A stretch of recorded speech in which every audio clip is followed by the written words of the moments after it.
क्रांतिकारी मंगल पांडे ने देश के लिए शहादत दे दी थी।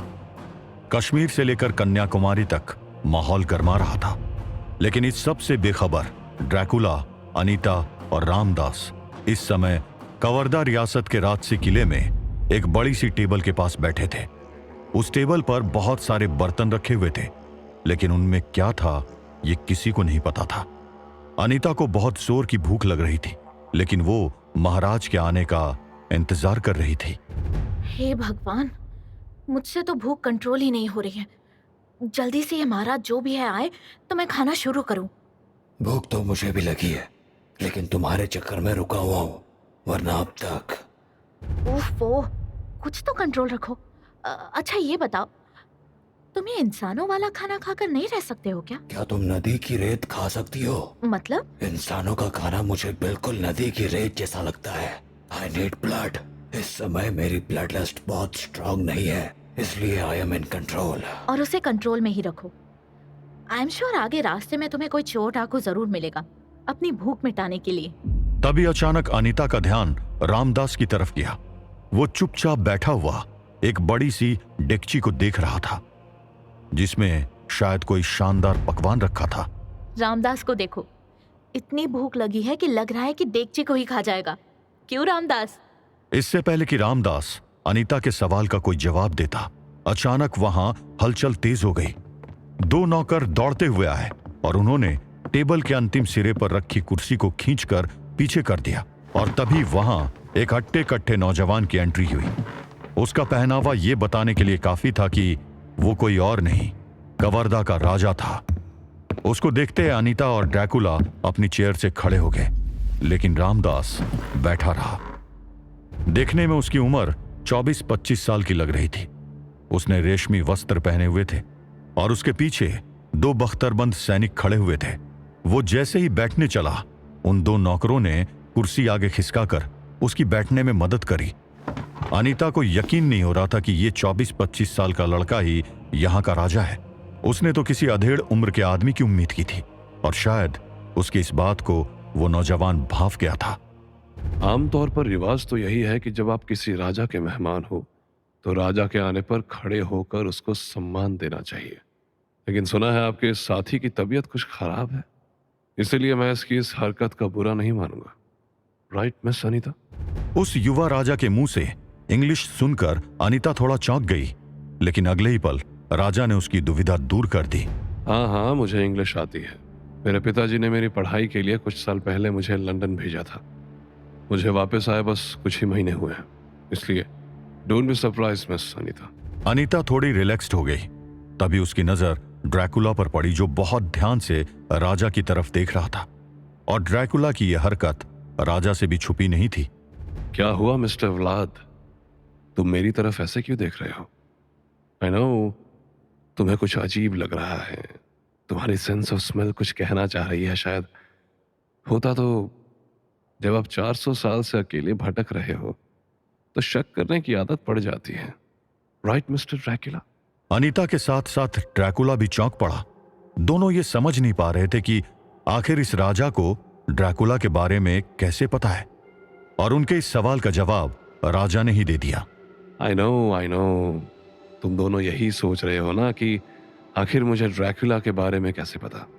इसके पीछे एक बहुत लंबी स्टोरी है।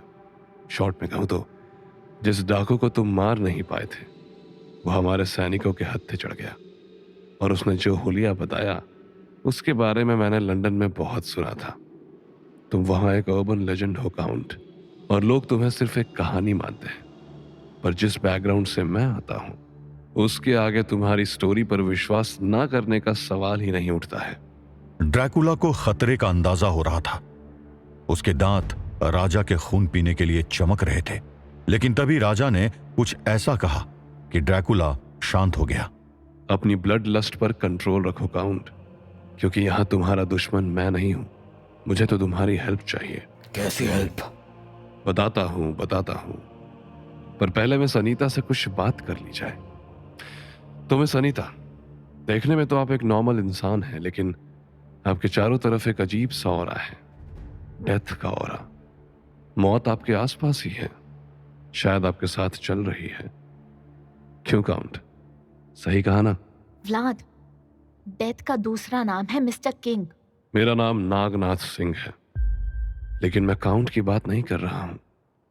डेथ आपके साथ है, आपके आस पास है, और काउंट की आंखें बता रही हैं कि वो जानता है कि डेथ कहां है।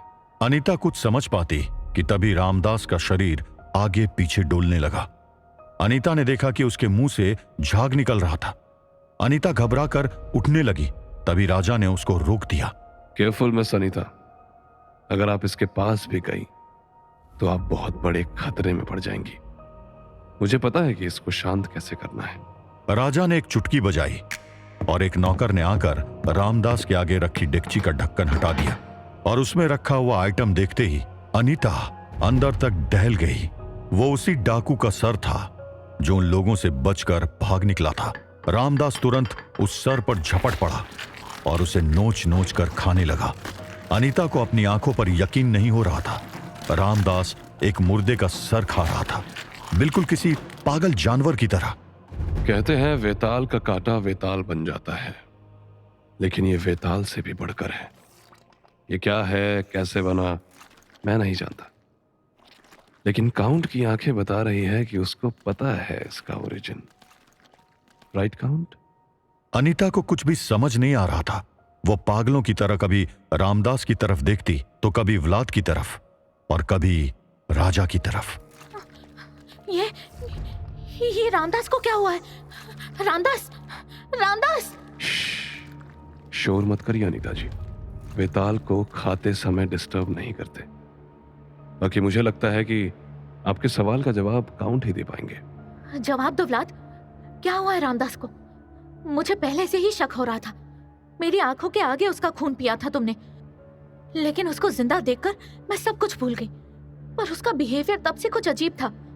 जवाब दो व्लाद, क्या किया है तुमने उसको? मैंने उसकी जान बचाई है। जब वो मेरे सामने आया था तो उसको ऑलरेडी एक वेताल काट चुका था। अगर मैं उसका खून ना पीता तो वो पूरा वेताल बन जाता। वेताल, जिसे हमारे यहाँ ज़ॉम्बीज़ कहते हैं। जान बचाई है? तुमने उसको क्या बना दिया है, देख रहे हो तुम? तुमने उसको... वो अभी भी बच सकता है। उसे सिर्फ मेरा खून पीते रहना होगा और वो पूरी तरह ज़ॉम्बी बनने से बचा रहेगा। सुबह केव में मैंने वही किया था। इसे तुम बचना कहते हो?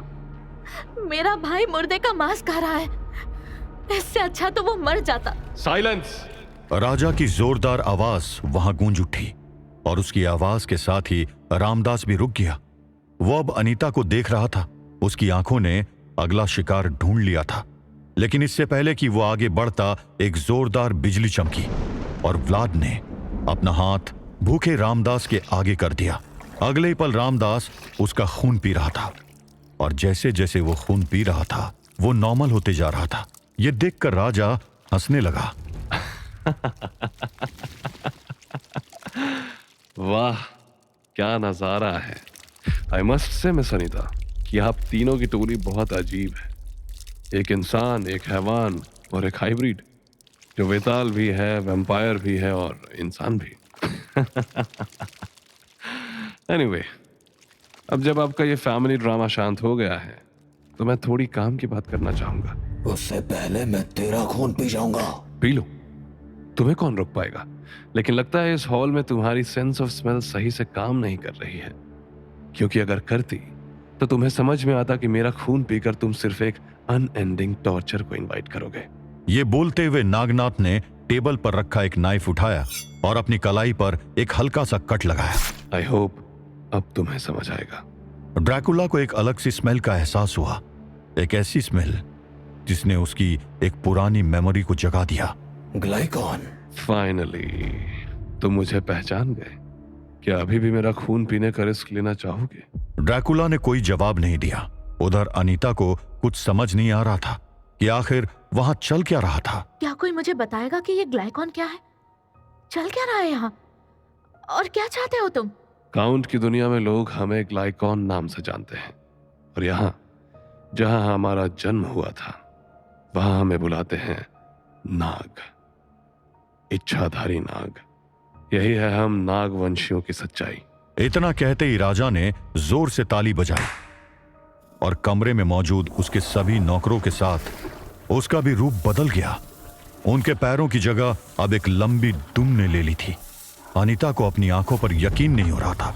आज तक उसने सिर्फ कहानियों में इच्छाधारी नागों के बारे में सुना था, पर आज वो कहानी उसके सामने सच बनकर खड़ी थी। क्या चाहते हो तुम? बोला ना, हेल्प चाहिए।